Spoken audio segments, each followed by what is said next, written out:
Goeiemôre. Jy luister na die 89ste oordenking in die reeks, 'n paar maal om die son. Ons tema vir oggend is inligting wat ons bemagtig. Ons begin nou 'n meer volledige prentjie vorm van wat trauma aan 'n mens se liggaam en senuweestelsel doen. Kom ons dink nou eers aan hoe ons funksioneer wanneer trauma geen invloed in ons lewens het nie. Dis 'n insig wat elke liewe mens wat hierna luister kan baat. In 2004 het navorsers breinskanderings gedoen op mense wat in 'n rustende toestand is, spesifiek onder mense wat nie getraumatiseer is nie. Die deelnemers is gevra om so ver moontlik net te wees in die oomblik, sonder om aan iets spesifieks te dink. Dit op sigself is nie so maklik nie, want ons gedagtes is mos maar geneig om te bly dwaal. Hulle is gevra om te fokus op hulle asemhaling. Dit was fascinerend om te sien wat in mense se breine gebeur tydens hierdie tydperke. Navorsers verwys na hierdie rustende teenwoordigheid as die default state network. Default state network. Ons kan dit vertaal met die versteknetwerk van die brein. Dit is die verstekposisie van ons brein in 'n rustende toestand. Waaksaam, maar rustend. Wat tydens hierdie rusttoestand van die brein gebeur, is dat die middellyn van ons brein geaktiveer word, van die voorkant deur tot die agterkant van ons brein. In hierdie rustende toestand is ons brein veral besig om 'n geheelbeeld te vorm van wie ons is. Dit vorm ons selfbewussyn. En dis waarom dit so ongelooflik belangrik is om met tye niks te doen nie. Jy weet, 'n mens kyk nou anders na jou grootword jare op die plaas, as jy dalk by oupa en ouma gaan kuier het. Oupa wat so op die stoep sit en sy pyp stop, geen TV nie, geen selfoon nie, geen rekenaar of agtergrondgeraas nie. Oupa en sy pyp en die ewige hier. Tyd het gaan stil staan. Ouma wat gesit en hikel het, net in die oomblik, miskien nog terwyl sy heen en weer in haar wiegstoel ry.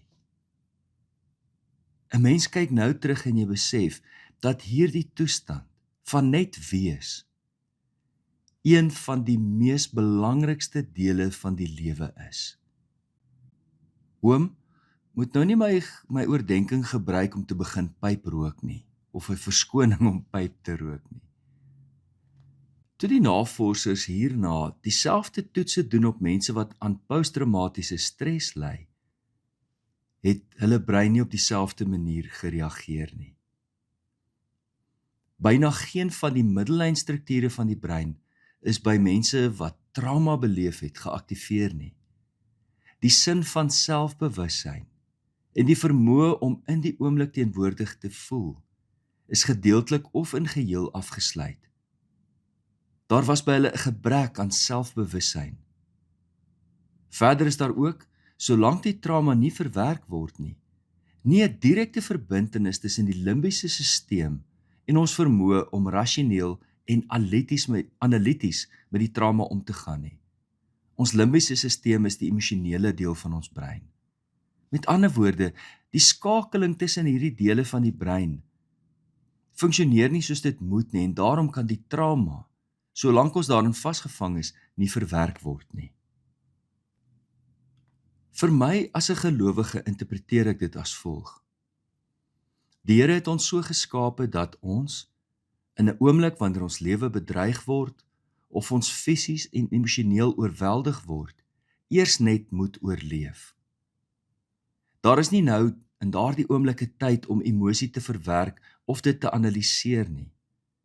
Die oorweldiging van daardie oomblikke bære ons eers in die emosionele brein, in die limbiese stelsel, vir latere verwerking. Eers wanneer die gevaar verby is, moet ons uiteindelik daardie trauma verwerk. Ons moet iets daarmee maak. En dis nou die een plek in die lewe waar tyd nie alles wegvat nie. Inteendeel, jy sal onthou, Breinskanderings wys vir ons dat wanneer ons daardie trauma herbeleef, aktiveer dit ons brein se sintuiglike bewussyn, asof dit hier en nou besig is om te gebeur. Daar is nog 'n effek van trauma wat ons in gedagte moet hou. Met die verlies aan selfbewussyn is daar heel dikwels by mense ook 'n verlies aan agentskap. In Engels agency. Agentskap is die gevoel dat ons in beheer is van ons lewens, in beheer van my liggaam en in beheer van my eindbestemming. Trauma beroof mense dikwels van die gevoel dat hulle in voeling is met hulle eie liggame. Van die vroegste navorsers op trauma het al gesê dat ekstreme trauma mense ook van hulle toekomsverwagting beroof. Die bekende sielkundige Pavlov het hierna verwys in die begin van die vorige eeu al as the reflex of purpose.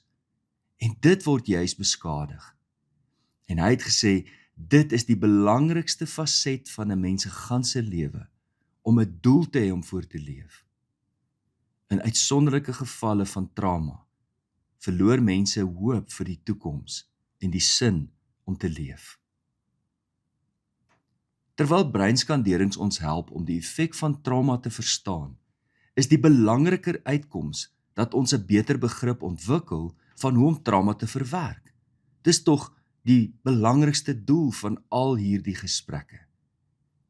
Al hierdie insigte help ons om beter strategieë te ontwikkel om trauma te verwerk en te oorkom, om uiteindelik weer ons liggame as ware terug te kry in die volledige sin daarvan. Insig in hoe ons senuweestelsel werk en hoe ons brein werk, sal jou in die volgende paar oggende laat besef hoeveel ons self kan doen om trauma te verwerk en te oorkom. En nie alleen trauma nie, maar ook hoe om hierdie gejaagde lewe uit ons liggaam en ons senuweestelsel te kry. En dit alleen is al 'n reis wat die moeite werd is om aan te pak. Môreoggend praat ons oor die vagus senuwee en hoe om trauma te integreer in ons lewens, dat dit uiteindelik weggepak kan word in daardie leer waarop staan. Dit lê in my verlede. Dit is verby. Mag die Here jou en my daarmee help. Kom ons bid saam. Hemelvader, ons dankie vir die insigte wat ons verkry in hierdie reeks waar ons nadink oor ons brein werk. Ons staan in verwondering dat U ons so wonderbaarlik geskaap het. Help ons om met hierdie insigte die dapperheid en die moed en die deursetting te kan hê om trauma te verwerk en langdurige stres uit ons liggame te verwyder.